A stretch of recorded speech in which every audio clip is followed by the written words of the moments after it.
Filter. Short and ফিল্টারের কাজ হচ্ছে short করা, অর্থাৎ এ থেকে জেড পর্যন্ত শর্ট করবে। অর্থাৎ আমি যদি এখানে মার্ক করি, এখানে আমি মার্ক করলাম, এখানে মার্ক করলে এখানে আমার এসএল সিরিয়াল অর্থাৎ প্রথম কলমটা এখানে শর্ট হয়ে যাবে। অর্থাৎ 1 2 3 এ বি সি ডি তারপর ব্ল্যাঙ্ক। এটা হচ্ছে এ টু জেড।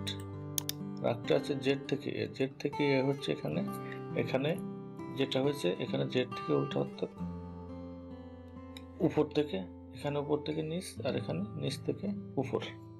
এটা হচ্ছে জেড থেকে এ। আমি এখানে মার্ক করলাম, মার্ক করার পর এখানে আসছে শর্ট স্মলেস্ট টু লার্জেস্ট। অর্থাৎ আমি এখানে ক্লিক করলাম, ক্লিক করার পর 1 2 3 ডি কে এভাবে সিরিয়াল অনুযায়ী হয়ে গেছে। এখন আমি আবার যদি লার্জেস্ট টু স্মলেস্ট দিই তাহলে বড় থেকে ছোট, এখানে বড় থেকে ছোট। কাস্টম শর্ট, এটাতে হলো অটো শর্ট। এখানে বাম পাশের কলামটা অটো শর্ট হয়ে গেছে। মানে কাস্টম শর্ট, অর্থাৎ আমার ইচ্ছা মতো আমি শর্ট করতে পারবো। কাস্টম শর্টে আসলাম, কাস্টম শর্টে আসার পর আমি কোনটা শর্ট করব, অর্থাৎ এখানে যে হেডার আছে এই হেডার অনুযায়ী আমি শর্ট করতে পারবো। এখানে এসএল নেম সেল 1 2 3 টোটাল, আমি যেটা এসে আমি সেটা শর্ট করতে পারবো। আমি এখানে নেম শর্ট করব।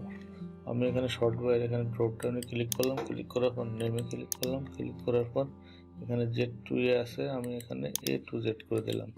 এখানে নেমটা শর্ট হয়ে গেছে। বি বি বি এখানে সিরিয়াল অনুযায়ী। ব্ল্যাঙ্কটা সবসময় নিচে থাকবে।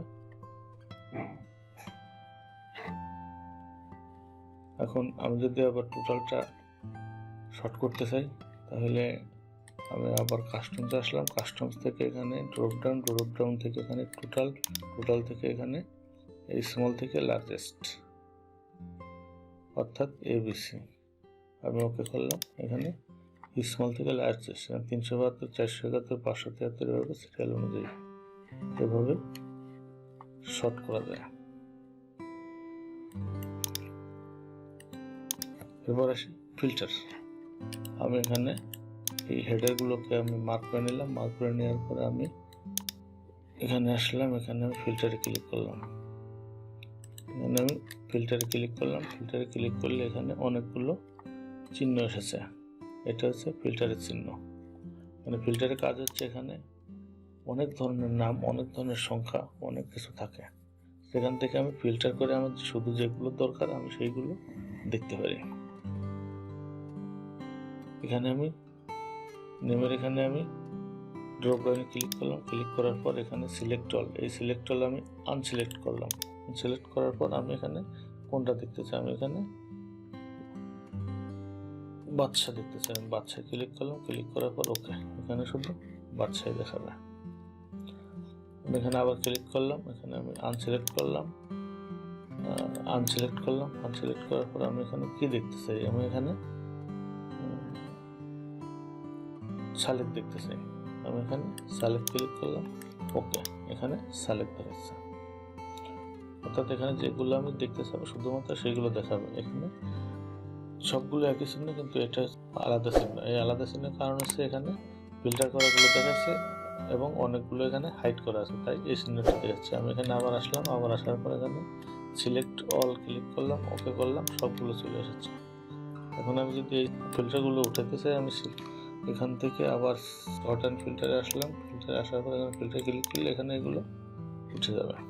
Find and select, find and সিলেক্টে ক্লিক করলাম, ক্লিক করার পর এখানে আছে ফাইন্ড, আমি ফাইন্ডে ক্লিক করলাম। এখানে ফাইন্ডের কাজ হচ্ছে খোঁজা, আমি কোনটা খুঁজবো। এখানে আমি 1 লাখ আছে কয়টা, আমি 1 লাখ খুঁজবো, একক দশক শতক সহস্র অযুত লক্ষ। আমি 1 লাখ লিখলাম, লেখার পরে এখানে ফাইন্ড অলে ক্লিক করলাম। ফাইন্ড অলে ক্লিক করলে এখানে আমার কাছে কয়টা 1 লাখ আছে সেটা দেখাচ্ছে। এখানে new Microsoft Excel worksheet, new Microsoft Excel worksheet হচ্ছে হলে এটা হচ্ছে বুকের নাম। শিটের নাম হচ্ছে রাজশাহী, শিটের নাম রাজশাহী, আমরা রাজশাহীর ভিতরে আছি। সেলের নাম হচ্ছে এর ডলার যদি আমি বাদ দিই N6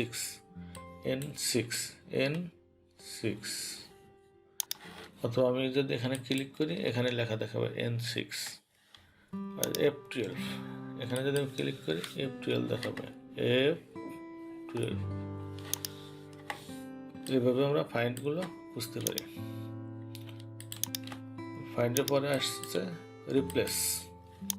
আমি এখানে রিপ্লেসে ক্লিক করলাম, এখন রিপ্লেস আসছে। এখন আমি রিপ্লেস করবো, অর্থাৎ আমার যে 1 লাখ করে 3টা আছে এই 3টা আমি লিখলাম, একক শতক 3টা লেখার পরে আমি এখানে 1 লাখ রাখবো না, আমি অন্য কিছু লিখতে চাই। অন্য কিছু লিখতে চাইলে আমি এখানে কি লিখবো, রাজা, আর যে রাজা লিখলাম। আমার এখানে 3টা যে 1 লাখ আছে এখানে রাজা হয়ে যাবে। আমি রিপ্লেস অলে ক্লিক করলে 3টাই রাজা হয়ে গেছে।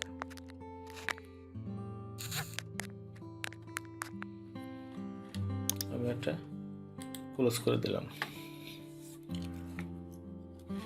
এখন আমি আবার ফাইন্ড অ্যান্ড সিলেক্টে আসলাম, আসার পর এখানে গো টু আমি ক্লিক করলে এখানে যে বক্সটা আসছে এখানে ফরম্যাট টেবিলের নাম লেখা, অর্থাৎ যে টেবিলগুলো ফরম্যাটিং করা, অর্থাৎ ফরম্যাট টেবিলের মাধ্যমে যে টেবিলগুলো করা ওই টেবিলগুলোর নাম আছে এখানে।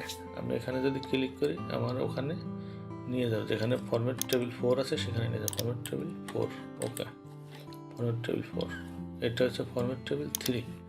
আমি আবার ক্লিক করলাম গো টু, এখন ফরম্যাট টেবিল 3তে ক্লিক করলাম, এখানে ওকে দিলাম, আমাকে 3তে নিয়ে আসছে। আমি এখান থেকেও আসতে পারি ফরম্যাট 4, নিচেরটা ফরম্যাট 4, উপরেরটা ফরম্যাট 3। এটা হচ্ছে গো টু এর ব্যবহার। এরপর আছে গো টু স্পেশাল। আমি ভিতর থেকেও আসতে পারি, আবার এখান থেকেও আসতে পারি। আচ্ছা, আমি ভিতরে যাই, ভিতর থেকে এখানে এই যে ব্ল্যাঙ্ক কারেন্ট রিজন ফর্মুলাস, আমি এখানে যেখানে ক্লিক করব, ক্লিক করলে আমাকে সেখানে নিয়ে যাবে। এর ভিতরে একটা অন্য ধরনের কাজ আছে ব্ল্যাঙ্ক। আমি এখন ব্ল্যাঙ্কগুলো কোথায় আছে খুঁজবো। আমি ঘরের ভিতরে ব্ল্যাঙ্ক, এখানে অল্প কয়েকটা আছে আমি দেখতে পাচ্ছি, কিন্তু যদি পুরো শিট ধরে থাকে তাহলে দেখা সম্ভব না। পুরো শিটটা মার্ক করে তখন ফাইন্ড অ্যান্ড সিলেক্ট থেকে গো টু স্পেশাল, তারপর ব্ল্যাঙ্কে ক্লিক করে ওকে করলে ব্ল্যাঙ্কগুলো মার্ক হয়ে যাবে। এভাবে আমরা ব্ল্যাঙ্কগুলো খুঁজতে পারি। আমি যদি এখানে মার্ক করে নিই, মার্ক করার পরে আমি এখানে ফর্মুলাতে ক্লিক করলাম, এখানে আমার ফর্মুলা নিয়ে আসছে।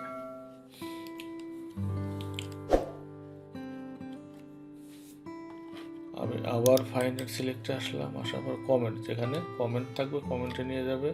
কন্ডিশনাল ফরম্যাটিংয়ে ক্লিক করলে কন্ডিশনাল ফরম্যাটিংয়ে নিয়ে যাবে। ইনস্ট্যান্সে ক্লিক করলে সেখানে নিয়ে যাবে। ডাটা ভ্যালিডেশনে ক্লিক করলে ডাটা ভ্যালিডেশনে নিয়ে যাবে। ভিডিওটি যদি ভালো লাগে তাহলে সাবস্ক্রাইব করে সঙ্গেই থাকুন।